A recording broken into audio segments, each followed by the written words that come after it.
Arquímedes de Siracusa, dadme una palanca y un punto de apoyo y moveré el mundo. Arquímedes, matemático, físico e ingeniero griego, fue quizás el más grande científico de la antigüedad. La estampa que caracteriza a Arquímedes es un salto de la bañera para correr desnudo por las calles gritando ¡Eureka! ¡Eureka! Porque acababa de descubrir el principio de flotación, utilizado para distinguir entre una corona de oro y otra de parecido metal. Menos conocido es su plan para identificar el mejor matemático de la época, es decir, a sí mismo, entre los demás impostores. En Grecia era común que los matemáticos anunciaran sus nuevos teoremas sin ni siquiera acompañarlos de prueba.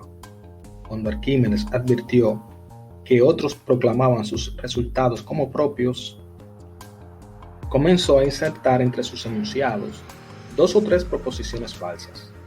Así, cuando los impostores anunciaban alguno de sus falsos descubrimientos, Arquímedes podría ponerles en evidencia, demostrando públicamente sus errores. Poco sabemos de la vida de Arquímedes. Según Marcelo, general romano, murió en el año 212 a.C., durante la Segunda Guerra Púnica, a mano de uno de los soldados romanos.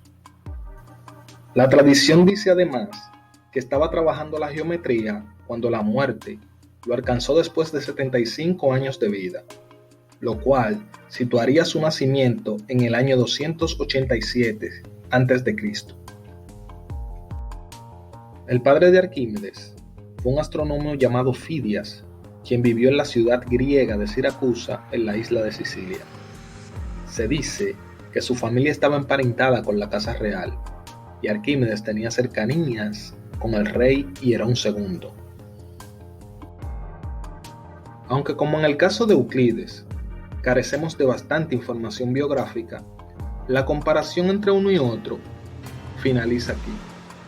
Mientras que el primero se le considera un gran recopilador que apenas hubiera podido alcanzar resultados por sí mismo, Arquímedes fue un hombre en muchos siglos avanzado a su tiempo, tanto como matemático como ingeniero. De hecho, el inventor era sobre todo conocido en la antigua Grecia por sus logros en la ingeniería para la Casa Real de Siracusa. Una de sus invenciones prácticas, aún en uso en nuestros días, es el tornillo de Arquímedes, un tubo enrollado, inclinado y en rotación, que originalmente se utilizó para sacar agua de las bodegas de los barcos. En cierta ocasión, el rey Hierón II le retó a mover un gran peso con una fuerza pequeña.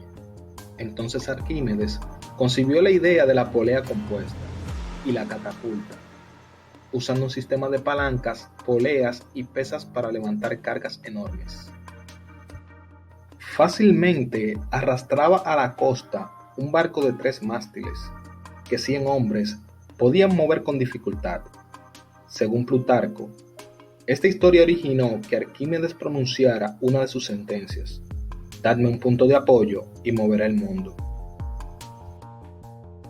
Historiadores de la antigüedad, como Plutarco, Polibio y Livio, describen como simplemente fantásticos sus inventos balísticos desarrollados para la defensa de Siracusa contra el ejército romano durante el sitio de 2 años que guiaba el general Marcelo.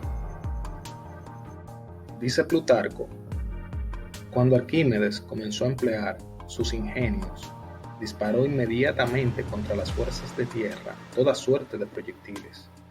Inmensas masas de piedras cayeron con increíble ruido y violencia, contra lo cual ningún hombre pudo ofrecer resistencia, porque derribaban a todos aquellos sobre quienes caían, a montones, rompiendo todas sus filas y destrozando sus estrategias.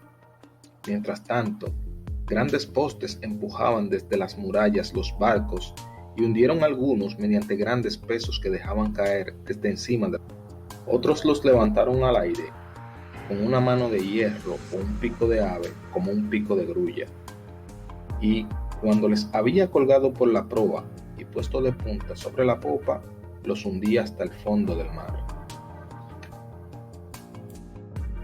O bien los barcos colgados por dentro, o viendo sueldos colgados por los ingenios de dentro y hechos girar violentamente, eran arrojados contra las afiladas rocas que sobresalían de las murallas, con gran destrucción de los soldados que estaban a bordo. Un barco era frecuentemente levantado a gran altura en el aire, algo horrible de contemplar, y era sacudido de acá para allá y se mantenía meciéndose hasta que los marineros eran todos arrojados. Cuando era arrojado en toda su longitud contra las rocas o dejado caer, Arquímedes podía además sumergirse completamente en un problema y permanecer aislado de lo que lo rodeaba, tal y como Plutarco atestiguaba de nuevo. A menudo, los criados de Arquímedes le llevaban a los baños contra su voluntad, para lavarle y ungirle, y aun estando allí, siempre estaba dibujando figuras geométricas, incluso en las mismas cenizas de la chimenea. Y mientras lo estaban ungiendo con aceite y dulces perfumes, con sus dedos dibujaba líneas sobre su cuerpo desnudo. Hasta tal punto estaba fuera de sí y llevado a un éxtasis o trances con el deleite que tenía en el estudio de la geometría. Su costumbre de abstraerse de lo que le rodeaba llegó a costarle la vida. Sus logros, construyendo ingenios bélicos, lo convirtieron en el primer objetivo de la armada romana que invadió Sicilia durante la Segunda Guerra Púnica. La leyenda cuenta que un soldado romano encontró a Arquímedes dibujando unas figuras en la arena. El soldado borró las figuras de la arena y le atravesó con su espada. Fue el primero en calcular con exactitud la proporción entre la circunferencia de un círculo y su diámetro, y mostró también cómo calcular el volumen y el área de la superficie de esferas, cilindros y otras formas geométricas, creando base para la integración. Los trabajos matemáticos de Arquímedes se dividen en tres grupos. 1. Los relacionados con las áreas y sólidos circunscritos por curvas y superficies. Estos incluyen sobre la esfera y el cilindro, medida del círculo y el método. Los que analizan geométricamente problemas sobre hidrostática y estática.